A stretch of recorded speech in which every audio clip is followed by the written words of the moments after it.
Bom dia então. Gostava de começar por apresentar-me. Eu sou o Simão Santos. É com muito prazer que estou convosco e que aceitei o convite da Igreja em Quinta do Conde para vos transmitir as lições ao longo destes 5 dias. O tema proposto para a semana é Movidos pela Graça e eu vou já explicar porque é que pensei que falássemos deste tema. Antes disso, gostaria de começar por dizer que não pretendo ser breve, só para não partir ou quebrar nenhuma expectativa. A idade fez-me perder essa capacidade. Por outro lado, aproveito para aprender com o David e podemos conversar e ele pode dar-me algumas dicas, mas não pretendo mesmo ser breve, até porque gostaria de tratar convosco várias coisas. Portanto, adiantando rapidamente. O tema é Movidos pela Graça e pretendo, ao longo das considerações que vamos fazer, pretendo tentar, se bem que com bastante dificuldade, chegar àqueles de vocês que têm pouco mais de 10 anos, mas também àqueles de vocês que têm uma idade mais avançada, cujas convicções bíblicas já estão patentes, já estão vincadas. E gostava de dizer-vos que nós temos vindo a falar bastante da graça de Deus, da dispensação da graça de Deus, da revelação da graça de Deus. À data de hoje, nós já compreendemos relativamente bem e já defendemos avidamente a salvação pela fé sem obras, já compreendemos alguma distinção entre profecia e mistério, já conseguimos distinguir a vinda do Senhor descrita em Mateus 24 daquela que está descrita aos Coríntios, mas ainda estamos, parece-me, que presos a estas convicções, e se nos pedissem para identificarmos algumas distinções entre a dispensação da graça e outras, talvez ficássemos presos àquilo que eu acabei de dizer. E, portanto, gostava de, com a ajuda do Senhor, propor-vos uma série de assuntos que têm respeito à dinâmica, ao impulso, à força que a graça de Deus deve trazer de forma diferente atualmente daquela que também nós vemos ao longo do resto da Bíblia. O tema para hoje, ou a primeira secção, será Deus tem muita graça, não no sentido de humor, mas no sentido que o David já apresentou outro, de que a forma como Deus nos trata é de graça, de muita graça, e hoje nós vamos ver uma panorâmica dos relacionamentos com Deus até à dispensação da graça de Deus. É importante que possamos ter noção de como a semana vai seguir, e há vários detalhes que eu gostaria de tratar convosco. O primeiro deles é que para cada tema nós vamos ter não um versículo principal, mas vamos ter longas passagens. E, portanto, nós hoje vamos estudar aqueles primeiros 30 versículos de João, vamos estudar também aquele capítulo da carta de Paulo aos Romanos.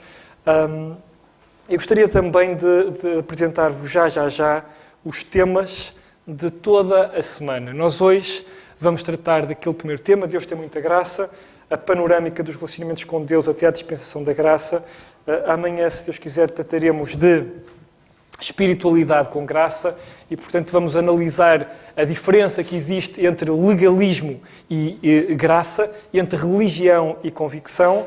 Trataremos também, portanto, hoje é terça, na quinta-feira, da graça e do caráter.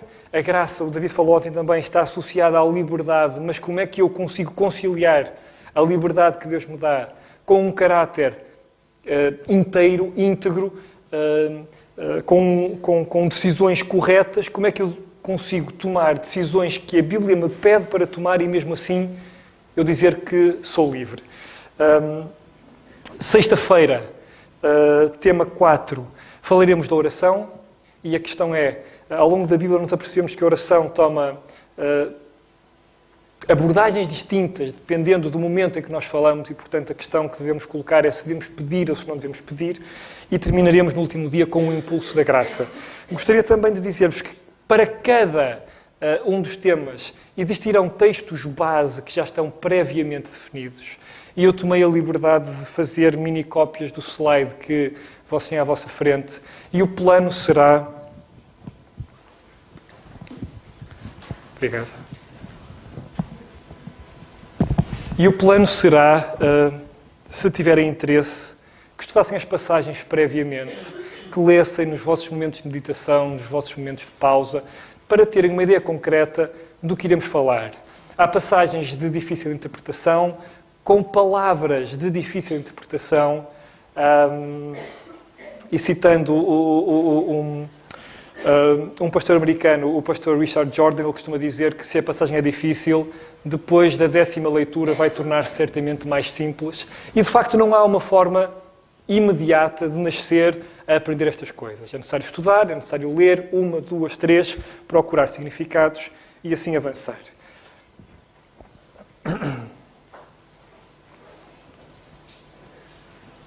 Gostaria também que soubessem que depois de cada lição haverá uma atividade por dia. Elas também já estão definidas e eu posso já dizer-vos que nós hoje, Jonas vai então apresentar-nos uma música no final. Amanhã, segundo dia, Espiritualidade com Graça, nós teremos grupos de discussão com um guião que devemos seguir, com algumas perguntas que devemos responder. Terceiro dia, a Graça e o Caráter, vamos ter uma sessão de perguntas e respostas. Quarto dia, pedir ou não pedir, eis a questão, vamos ter mini-grupos de oração e terminaremos também no quinto dia com uma outra sessão de perguntas e respostas. Isso não significa que no final de cada lição nós não possamos sumariamente esclarecer algumas questões, mas só para saberem que, se Deus quiser, quinta-feira e sábado também teremos momentos para esclarecermos algumas dúvidas. Ok. Introdução feita, vamos avançar. Nós vamos focar-nos inicialmente, e vou pedir-vos que abram a vossa Bíblia, por favor, no primeiro capítulo do Evangelho de João. Nós não vamos ler de ponta a ponta, mas convém mantermos um olho nos slides e um olho também, um olho na Bíblia.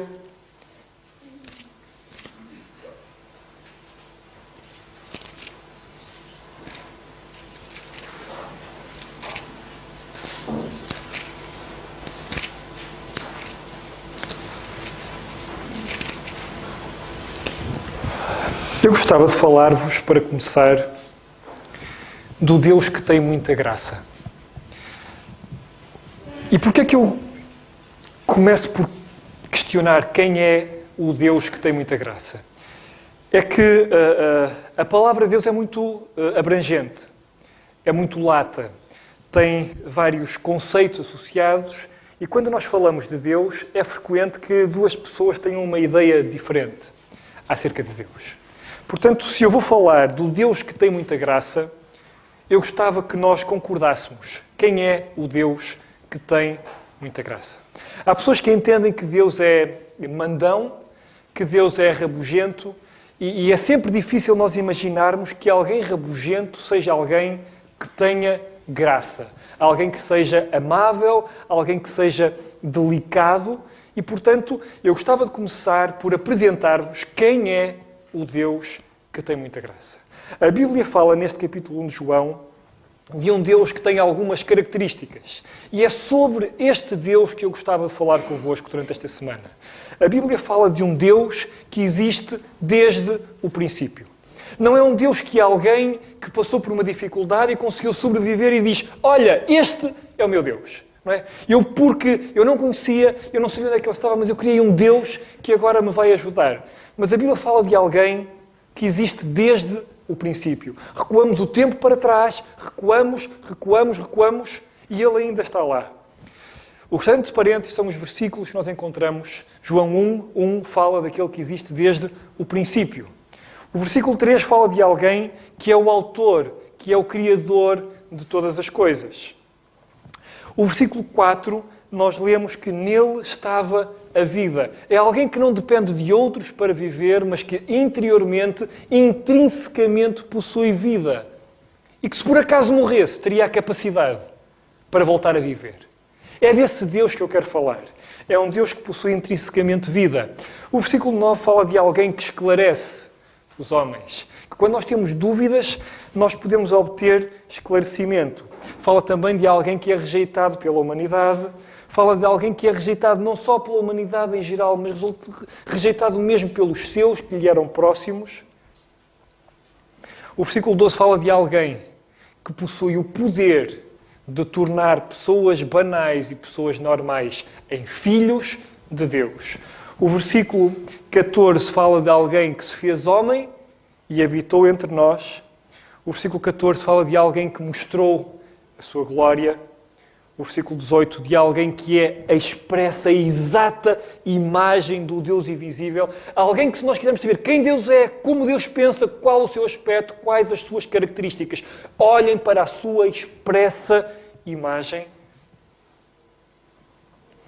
O versículo 17 fala também que é o veículo da graça de Deus. E há um resumo em 2 palavras. Se nós quisermos saber quem é o Deus que tem muita graça, se nós quisermos saber qual a forma de nós nos aproximarmos desse Deus que tem muita graça, existem 2 palavras para nós falarmos nele. E é Jesus Cristo. Este é um primeiro ponto do qual nós não devemos ceder, do qual nós não devemos afastar-nos. Se nós quisermos aproximar-nos minimamente de Deus, nós vamos perceber que não é um Deus que existe lá nas nuvens, que não é um Deus que define se está chuva, se está sol e que se zanga, envia trovões. Não. Quando Deus tratou de se tornar visível para pessoas como nós, Ele tomou um nome. E esse nome é Jesus Cristo. O versículo 14 da mesma passagem fala em Jesus Cristo como alguém cheio de graça. Cheio de graça e de verdade. E, portanto, quando nós falamos de um Deus que tem muita graça, de um Deus que está na origem de todas as coisas boas, de um Deus que está na origem de todos os dons, e Ele tem um nome. Ele tem um nome. E o seu nome é Jesus Cristo. Ele tornou-se visível para nós, Ele tornou-se patente, Ele tornou-se palpável e chama-se Jesus Cristo. Portanto, eu não quero falar-vos de um Deus estranho, desconhecido, incógnito, que nós não sabemos muito bem como é que Ele é. Eu quero falar-vos do Deus que, quando se revelou no meio dos homens, que quando arranjou uma forma de se tornar visível e palpável, é o Deus que apareceu, chamando-se Jesus Cristo. Deixa-me avançar um pouco mais. Quando eu falo de graça, o David já falou um pouco do que é graça. Ontem eu espero não estar a repetir-me. Mas um dicionário dir-nos-á que graça pode ser elegância, do género movimentar-se com graça, ter uma postura de graça. Pode ser também honra, perdão, favor, uma benevolência, um favor, uma coisa boa. Isso é graça. Há uma definição bastante interessante que eu achei bastante curiosa e que escrevi, que é a seguinte: alguém diria que quando nós amamos alguém que está num patamar acima de nós, isso chama-se adoração. E quando nós amamos o Senhor e expressamos o nosso amor, isso é adoração. Quando nós falamos do amor que temos para a família, para a esposa, para os filhos, amor de pares, amor de iguais, isso chama-se afeição. Mas o amor que se baixa, que se curva, que se inclina, que se chega a alguém que está patamares abaixo, isso é graça. É um favor imerecido de alguém que está num patamar acima e que mesmo assim se baixou, se inclinou, que desceu, que habitou entre nós. E isso é graça. O Max Lucado, talvez um dos autores cristãos mais vendidos, na sua lista de escritos, tem também um livro chamado Graça. Ela é mais do que merecemos e é maior do que nós imaginamos. E ao longo desta semana, é deste Deus que se revelou na pessoa de Jesus Cristo que eu gostaria de falar. É desta graça, esta atitude de Deus que se inclinou para nós, que eu gostaria de tratar convosco. Vamos começar com alguns exemplos bastante simples de graça. O primeiro exemplo de graça é a parentalidade. Quando o filho se comporta mal, quando responde mal, quando faz alguma coisa errada, quando merece um castigo, e mesmo assim nós não castigamos, nós pegamos nele, nós sentamos-lo no colo, nós ensinamos, nós encaminhamos, nós até poderíamos corrigir, poderíamos partir para a disciplina. Seria lógico que assim fizéssemos, mas nós escolhemos pegar, nós escolhemos ensinar, nós escolhemos fazer um favor, nós escolhemos ser benevolentes. E isso nós chamamos de graça. A Bíblia apresenta muitos exemplos de graça. Um deles que eu gostava de falar convosco volta a envolver crianças. A dada altura, o Senhor Jesus Cristo estava a falar, estava a caminhar pelas cidades e foi incomodado. O Senhor da Glória, o grande pregador, aquele que ensinava, foi incomodado. Por quem? Foi incomodado por crianças. Não é? Ele foi incomodado por crianças que se chegavam, os pais queriam que ele as pegasse ao colo, e nós vemos o Criador do céu e do universo a ser importunado por crianças, aquelas que são tidas erradamente como os seres humanos de menor valor. Não é? E ele estava a ser incomodado. E a sua resposta foi: deixai vir a mim. E ele inclinou-se lá do seu trono, ele baixou-se lá do topo da sua glória. Não! Eu poderia afastar, eu poderia mandar para longe, mas não! Mas ele baixou-se, ele inclinou-se e ele recebeu. Uma das histórias mais típicas da Bíblia, a parábola do filho pródigo. O rapaz que sai de casa contra a vontade dos seus, afasta-se, vai para longe, desperdiça, vive mal, decisão errada ao pequeno almoço, ao jantar, todo o género de pecados, todos. E volta e meia regressa à casa, não exatamente porque estivesse muito arrependido das más decisões, mas pelo peso das consequências, pela fome, pela dor, pelo frio, pelo abandono. E ele voltou. E eu digo que ele nem estava assim tão arrependido, porque ele voltou e disse: olha, eu ainda quero pagar aqui, eu quero negociar. Eu quero pagar e tu, se me fizeres como um dos teus empregados, eu quero voltar para casa, mas eu nem quero voltar como filho. Eu quero voltar como empregado. Não, está tudo bem. Eu quero voltar como empregado.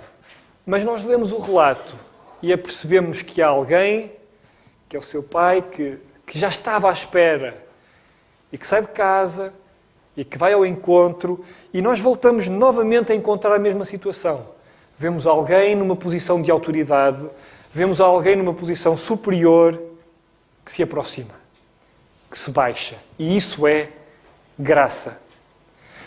Se voltarmos ao início da Bíblia, a Bíblia fala também do casal que vivia no paraíso, onde havia tudo, onde nada faltava, e mesmo assim nós apercebemos a sua queda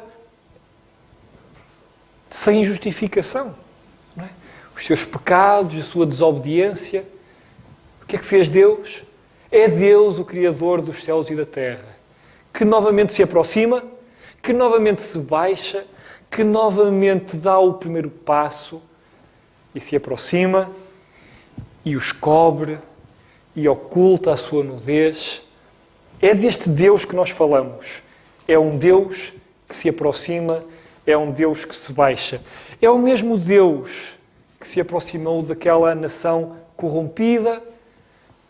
Notem, quando nós falamos de pessoas cobertas de pecados, pessoas que se querem afastar, pessoas cobertas de más decisões, o que nós precisamos é de alguém que se aproxima.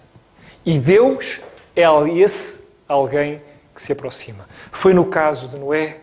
Noé achou graça aos olhos do Senhor numa geração corrompida e perversa. E mesmo quando nós encontramos o Senhor Jesus Cristo, que quer nós acreditemos ou não na sua divindade, quer nós acreditemos ou não que Ele era o Filho de Deus, na pior das hipóteses nós aceitamos, a maior parte das pessoas aceita, que era alguém bom.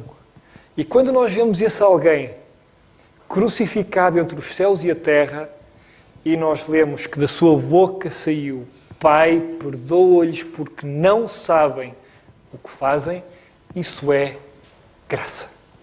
Isso é graça. É muita, muita graça. Quando o Criador, quando o sustentador de todas as coisas está pendurado entre o céu e a terra, crucificado injustamente, e mesmo assim o seu pensamento vai para perdoar aqueles que fizeram tal coisa, isso é graça. Eu penso que nós podemos ficar com uma noção relativamente clara do conceito.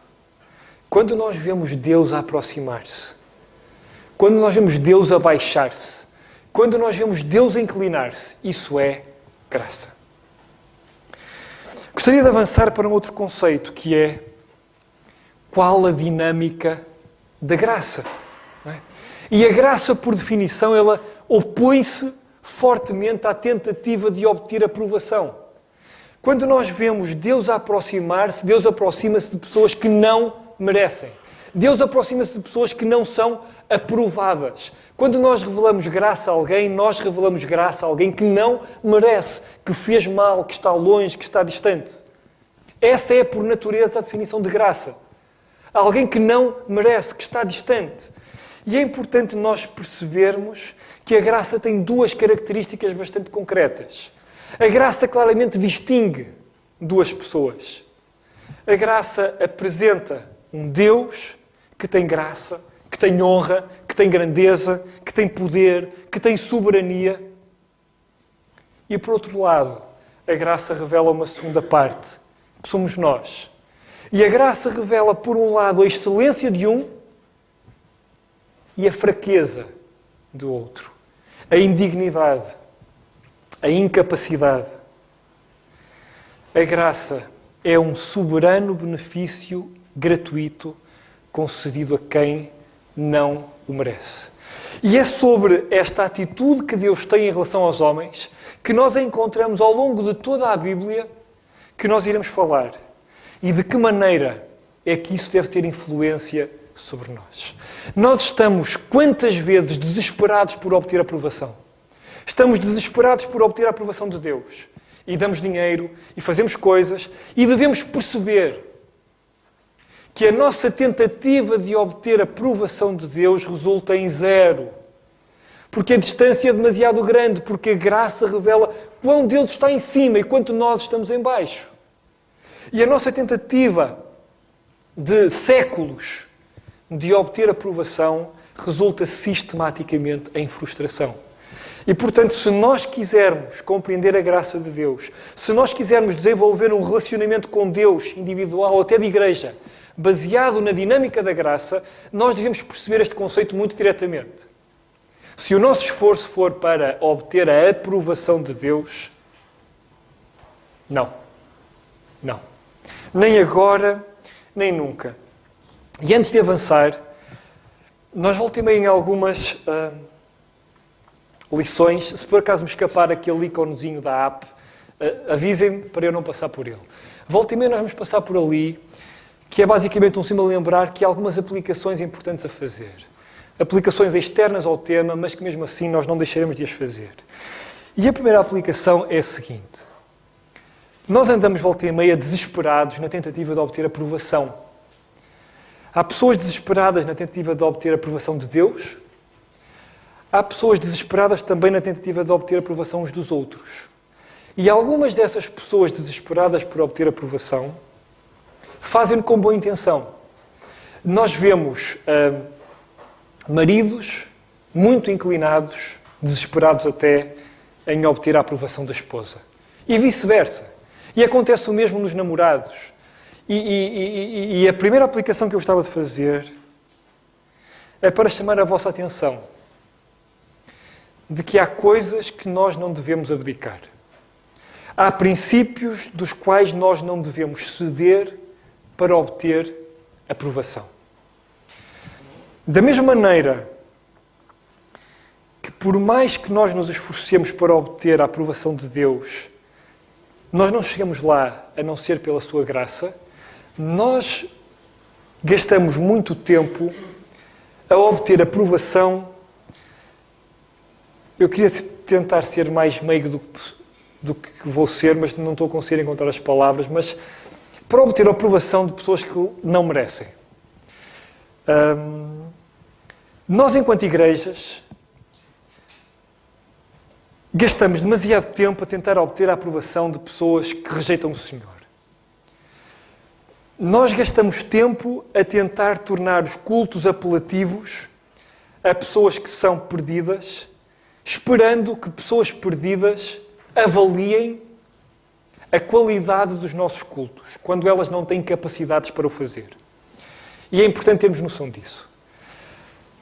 Por outro lado, nós temos o caso dos namoros, das pessoas que abdicam das suas convicções para obter aprovação, das pessoas que deixam de ir ao culto para ficar com o namorado para obter a sua aprovação, das pessoas que deixam ir a intimidade para um nível de desconforto para obter a aprovação de namorados. Isso é grave, porque isso dilui quem nós somos, isso elimina a nossa personalidade e isso faz-nos perder valor.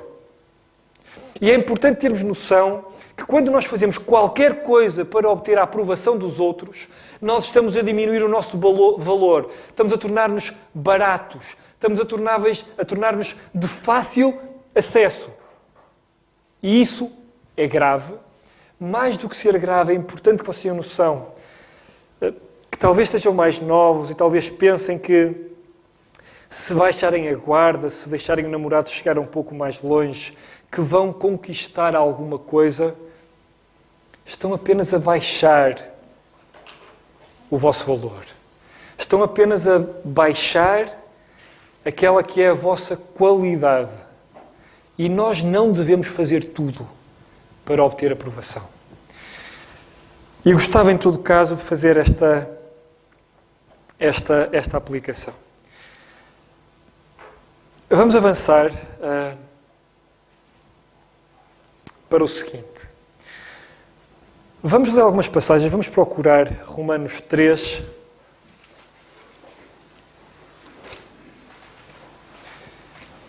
Vamos virar um pouco o assunto.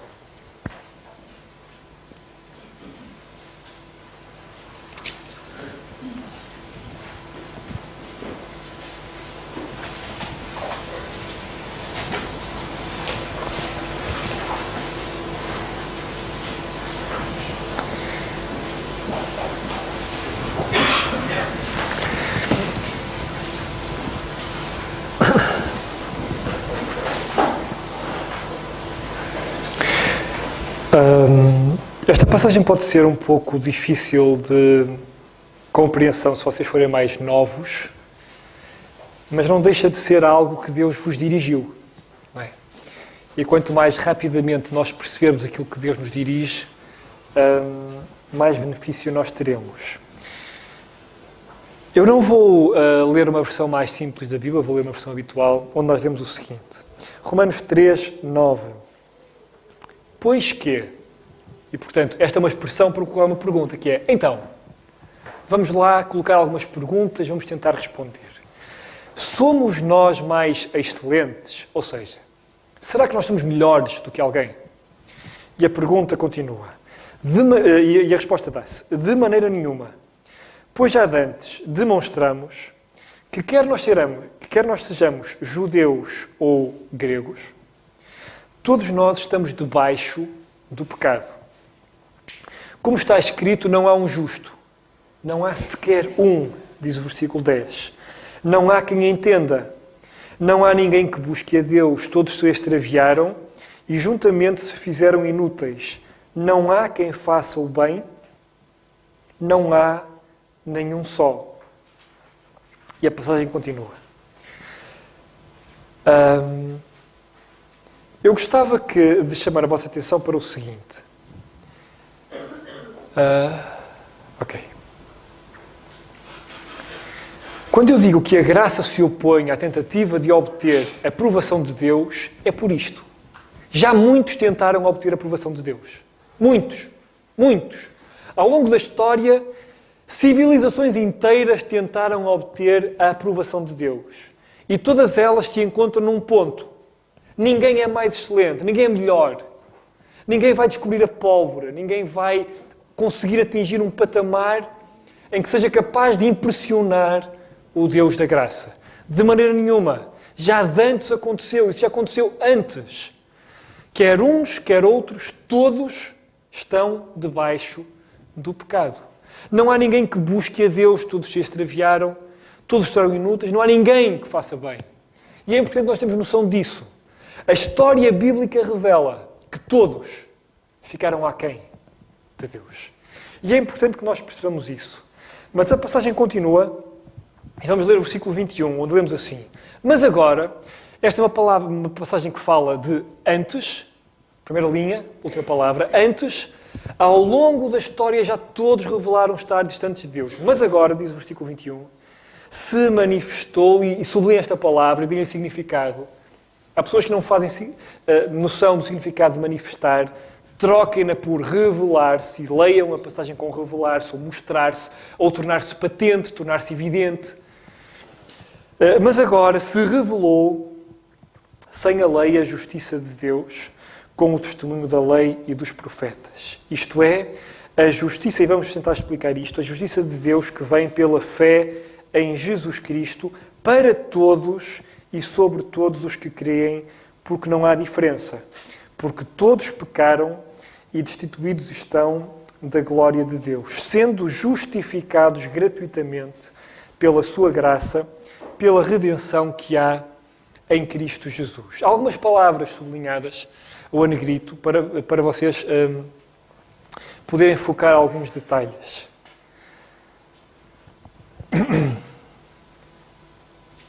Antes aconteceu uma coisa. A história mostra que por mais coisas que nós façamos para obter a aprovação de Deus, todos ficamos abaixo dessa aprovação. É por isso que Deus revela graça, porque nós estamos lá em baixo. E precisamos de um Deus que seja capaz de se inclinar. Este é o conceito de graça. Mas agora, escreve Paulo e diz o seguinte, não vamos falar da lei exatamente hoje, falaremos amanhã. Revelou-se a justiça de Deus para todos. Para todos os de antes, para todos de agora e sobre todos os que creem. Porque todos pecaram e destituídos estão da glória de Deus, mas são justificados gratuitamente pela sua graça. É importante nós notarmos que a Bíblia fala que agora a graça de Deus se baixou de tal maneira que todos podem ser justificados gratuitamente por causa desta graça. A esta revelação, a esta mensagem, a Bíblia chama a dispensação da graça. E é importante nós notarmos que, apesar de nós vermos Deus a revelar graça ao longo de toda a Bíblia, houve uma altura em que Deus começou a fazer contas. E as contas estão na primeira metade do texto. Deus começou a fazer contas aos judeus, aos portugueses, aos brasileiros, aos finlandeses, aos australianos. E todos estão debaixo do pecado. Todos rejeitaram o Senhor, todos estão aquém. Mas Deus revelou ainda mais graça. Naquela mensagem que nós chamamos a dispensação da graça de Deus, onde nós todos, sem diferença, diz a passagem, não é? Sem diferença, somos justificados pela sua graça. Há um versículo fundamental que eu gostava de apresentar-vos, Romanos 11, de 30 a 32.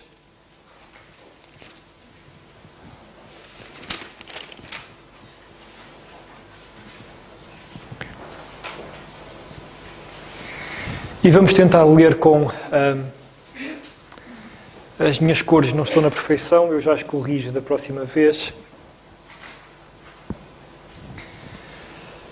Paulo escreve e diz: porque assim como vós também antigamente fostes desobedientes a Deus, mas agora alcançastes misericórdia pela desobediência deles, assim também estes agora foram desobedientes para também alcançarem misericórdia pela misericórdia a vós demonstrada. A passagem pode ser um pouco mais difícil de entender se vocês forem mais novos, mas Paulo fala de uns e de outros, judeus e não judeus, que rejeitaram o Senhor. E a passagem, ou o texto, ou a frase que eu gostava que focasse a atenção é a última, que diz: mas Deus encerrou a todos debaixo da desobediência, para com todos usar de misericórdia. A versão simples da passagem é: ok, Deus olhou e viu, toda a gente desobedece a Deus. Ele foi rejeitado por uns, rejeitados por outros, rejeitados no norte, no sul, este, oeste, rejeitado por homens, rejeitados por mulheres, pelos inteligentes, pelos pouco inteligentes, pelos sãos, pelos doentes. Deus foi rejeitado por todos. E o que é que Deus fez? Esperar-se-ia que perante a rejeição Deus agisse mais violentamente. A Bíblia até diz que é uma coisa horrenda cair nas mãos do Deus vivo. Esperava-se isso. Mas Deus utilizou aquela desobediência como um teto. E disse: olha, desobediência para todos, graça para todos. E é importante que nós, nesta fase, percebamos que esta é a dispensação da graça de Deus. Foi Deus ter a possibilidade de julgar o pecado das pessoas, mas mesmo assim, perante toda esta desobediência, Deus revelar graça. Deus se inclinar, Deus se aproximar das pessoas que se afastaram dele. E eu costumo dizer que nós podemos também aprender aqui. Nós, quando vemos alguém a tomar más atitudes, nós temos alguma inclinação para nos afastarmos. Mas a razão para nos afastarmos é também a razão para nos aproximarmos. É também a razão para nós nos curvarmos, para nos chegarmos perto e para revelarmos graça. Eu tenho que adiantar um pouco mais. A Bíblia fala da justificação pela graça, como nós vemos há pouco. Romanos 4, nós não vamos ler, é uma das passagens que fala de Abraão e diz que ele foi justificado pela graça. E eu gostava de falar-vos o que é ser justificados pela graça. A Bíblia apresenta um homem, Abraão, que era pecador por várias razões. Ele era pecador porque nasceu um pecador, ele era pecador porque era humano, ele era pecador pelos pecados que cometia e pelas escolhas que fazia, mas ele diz que ele foi salvo. E porquê é que ele foi salvo? Ele foi salvo porque Deus o salvou. E essa é a forma mais simples de nós entendermos o que é salvação. Volta e meia nós tentamos definir o processo para a salvação. Que a salvação acontece por isto, por aquilo, porque fazemos isto e aquilo. A salvação acontece porque Deus salva. Deus é um Deus que salva, Deus é um Deus que justifica. E a justificação é o ato soberano de Deus por meio do qual Ele declara justo o pecador que crê. Quando Deus trata com graça em relação a nós, quando Deus se curva, quando Deus se baixa, Deus está na disposição de nos justificar. O que é isso? Deus está na disposição de nos aproximar e dizer que os nossos pecados são cancelados. Que os nossos pecados são tirados de nós e que Deus nos torna justos. E isso é importante. Porquê é que isso é importante? Porque eu quero salientar ao longo desta semana algo bastante importante. Nós passamos demasiado tempo a pensar no que nós fazemos para Deus. Nós passamos demasiado tempo a indagar, a definir métodos, a arranjar estratégias, para tentarmos agradar a Deus. O que é que temos que fazer para que Deus se agrade de nós? Mas a graça cancela tudo aquilo. A graça foca sistematicamente o que Cristo fez por nós. Foi Deus quem se baixou, foi Deus quem se aproximou, foi Deus quem se chegou perto de pessoas que não mereciam, de pessoas que por escolha, por natureza, por todas as razões se afastaram dele. E se nós hoje podemos ter algum acesso à presença de Deus, isso acontece por causa da sua graça. Eu espero não me alongar muito mais nesta primeira introdução ao conceito da graça. Deus é um Deus que tem muita graça. Deus revelou graça ao longo de toda a história. E quando todos se afastaram dele, o que é que fez Deus? Deus revelou ainda mais graça. Deus aproximou-se ainda mais. Dá a ideia de que quanto mais nós nos afastávamos, mais ele se aproximava. E para começarmos a fechar, a Bíblia apresenta um relato de graça extraordinário para o qual nós devemos atentar. E eu vou tentar baixar agora o grau de dificuldade para simplesmente contar uma história relativamente simples que nós encontramos na Bíblia. A Bíblia fala de dois homens chamados David e Mefibosete. Esta é uma história que poderia passar num filme e é uma história de reis, de castelos, de exércitos, de guerras. E é uma história da Bíblia que nos fala de um rei que ascende ao poder quando o rei anterior é morto em batalha. E tal como acontecia nas grandes dinastias, sempre que uma família nova sobe ao trono, a tendência é aniquilar a família anterior, não é? Vincar a nossa família. Mas este rei David que subiu ao trono, ele lembrou-se das pessoas que ocupavam o trono antes dele, e então lá nas suas andanças, ele mandou chamar uma das pessoas da sua confiança e incumbiu de uma tarefa. Ele fez uma pergunta que é a seguinte: olha, vai pelo reino e vê se há alguém da casa de Saul, do rei anterior. Vê se há alguém.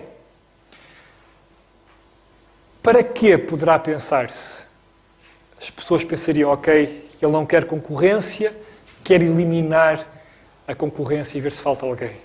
E então nós lemos que ele foi indagando e então alguém veio com a resposta e disse, olha, há apenas uma pessoa que restou da casa de Saul.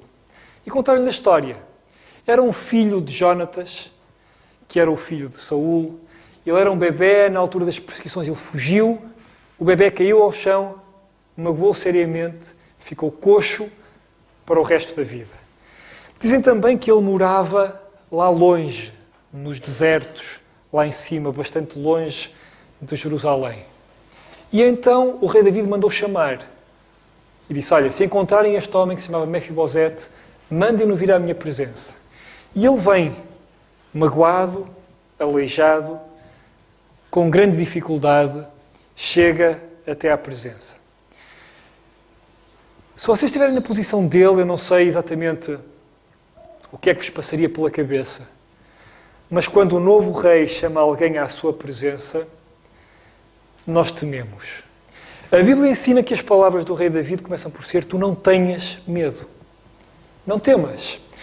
Não te assustes. Eu imagino como aquele rapaz terá passado as noites sem dormir, a pensar o que é que lhe aconteceria, o que é que ele teria feito de mal, se seria preso, se seria espancado, se seria assassinado.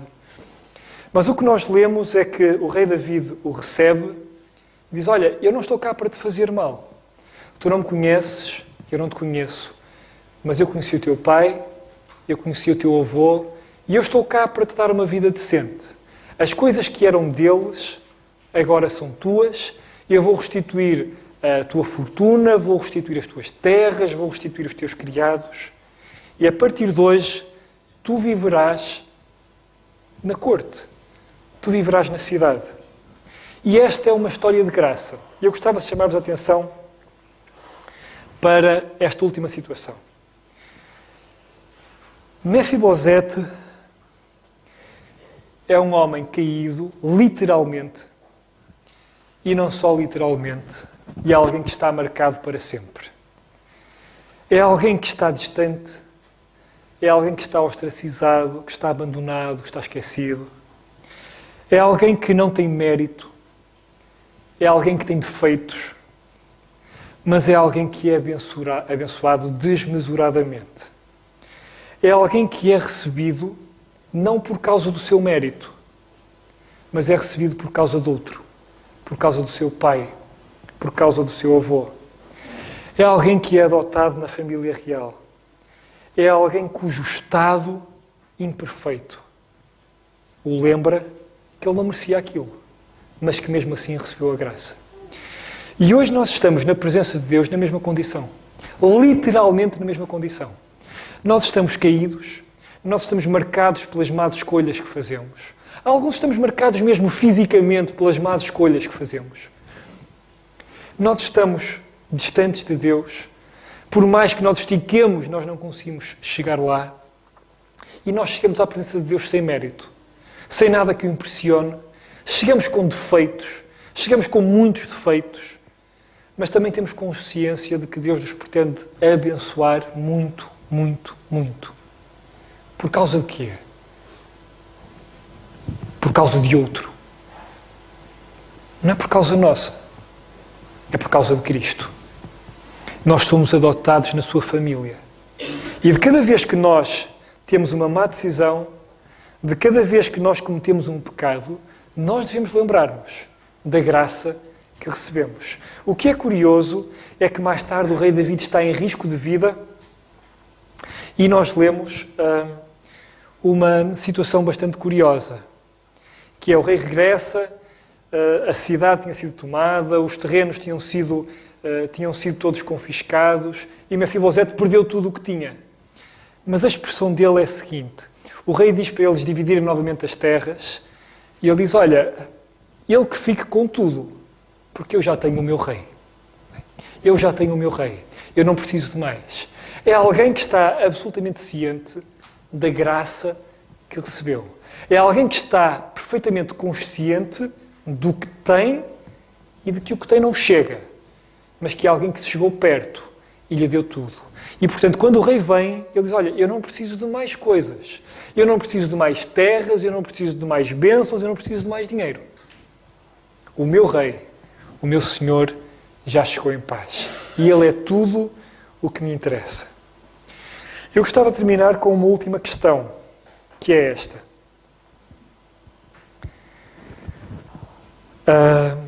Aquela passagem do livro da carta que Paulo escreve aos Efésios fala que quando nós recebemos a graça de Deus, quando nós somos justificados por Deus, ou seja, quando Deus olha para nós e por causa da morte de Cristo Ele diz, olha, tu vais chegar-te à minha presença, nós passamos a estar em Cristo.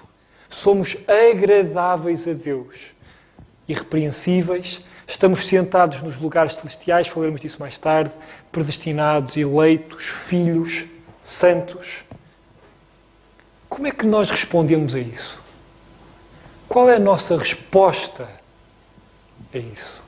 Temos vindo a ver que Deus tem muita graça, que Deus se inclina para nós nos momentos mais negros, que quando nós nos afastamos e o irritamos e enrolamos-nos em pecados e pecados e pecados, e quando alguém se aproxima, nós insultamos e afastamos, e mesmo assim Deus se aproxima, e Deus, por causa da morte de Cristo, Deus justifica-nos, Deus torna-nos em tudo aquilo.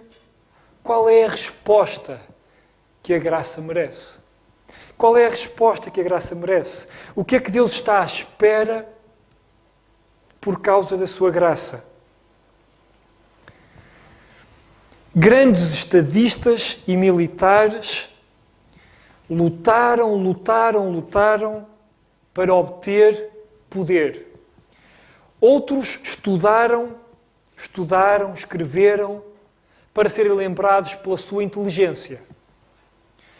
Outros levaram os seus corpos ao limite para obter força, para baterem recordes.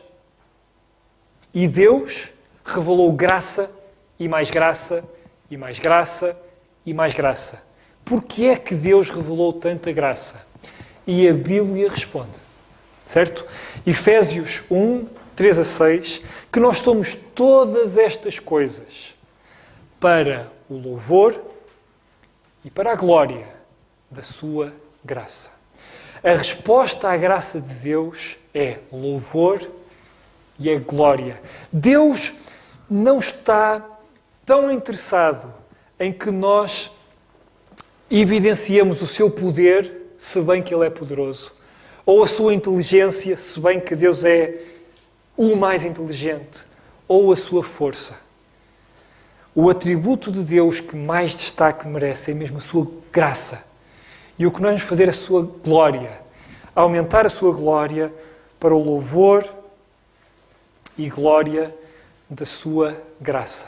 Quando nós analisamos a forma como Deus trata, a forma como Deus age, como Deus faz o que Deus espera de nós é louvor e é glória. Eu acho que queria dizer que terminei ao fim de 52 minutos.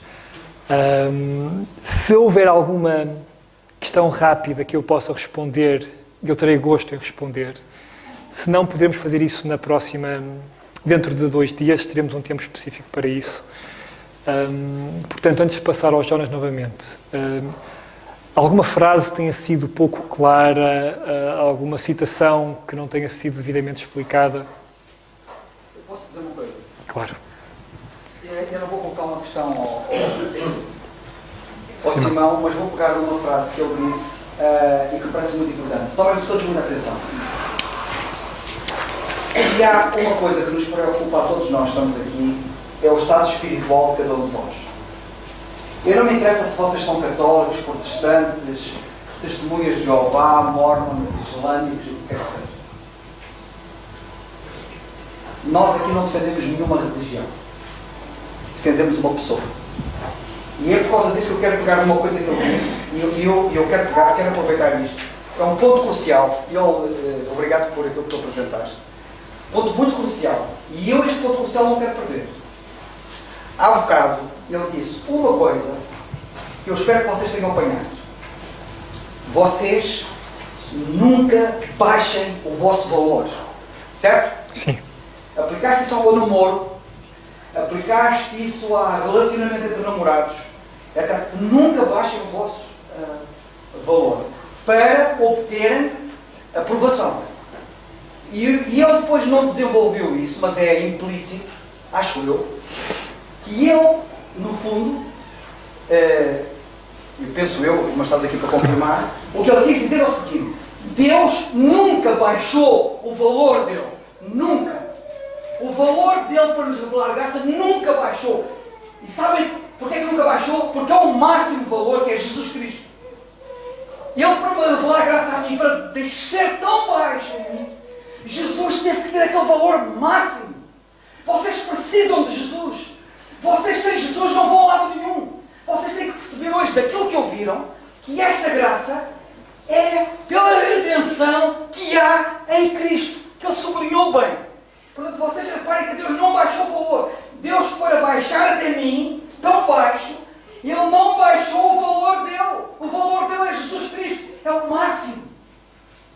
Ou seja, Ele não vendeu, não deu de barato a salvação. A salvação foi muito cara. Custou Jesus Cristo. Eu não consigo explicar isto melhor. Tu talvez possas explicar melhor, mas vou dizer bem aquilo que eu disse, em relação ao que disseste. Sim, claro. Epá, vocês, claro, na aplicação, na app, não é? Fazem bem aplicar para o namoro, para os relacionamentos, etc. Mas, apliquem isto à vossa alma. Vocês, se morrerem neste momento, para onde é que vão? Se morrerem neste momento, para onde é que vão? Respondam isso a Deus. Têm certeza? Baseiam-se aqui. Só há um caminho para a salvação. Vocês também estão reprovados. Todos no passado reprovaram e vocês também estão. E a única maneira de serem salvos. Deus quer salvar, mas Ele não dá de barato. Jesus veio a este mundo atingir um patamar que vocês não podem. E é com base nesse patamar que Deus revela a graça. Ele não baixou o nível, mas custou Jesus Cristo pela salvação. Já creste nele? Já tomaste a decisão de crer em Jesus e de perceber porque é que precisas de Jesus? Eu queria deixar isto no ar. Desculpa lá, Simão, mas esta parte é muito importante e nós estamos no princípio da semana e isto depois vai evoluir e eu quero, e isto é muito importante, sinto essa necessidade, de claramente deixar claro que tu precisas de Jesus Cristo. Eu espero que esta manhã tu tenhas percebido que tu precisas do Senhor Jesus Cristo. E porquê é que precisas dele? Jesus foi o único que atingiu o nível de quem perdeu. Ele fez-se pecado. Ele desceu muito baixo. Sabem uma coisa? Ninguém desceu mais baixo do que ele. Para ele alcançar os mais baixos. Para que se tu creres nele, as virtudes dele que são o topo, te sejam atribuídas. Ele levou as tuas misérias para tu levares as tuas virtudes. Deus revela a graça apenas com base nisto. O nível dele não baixa. É muito alto. Chama-se Jesus Cristo.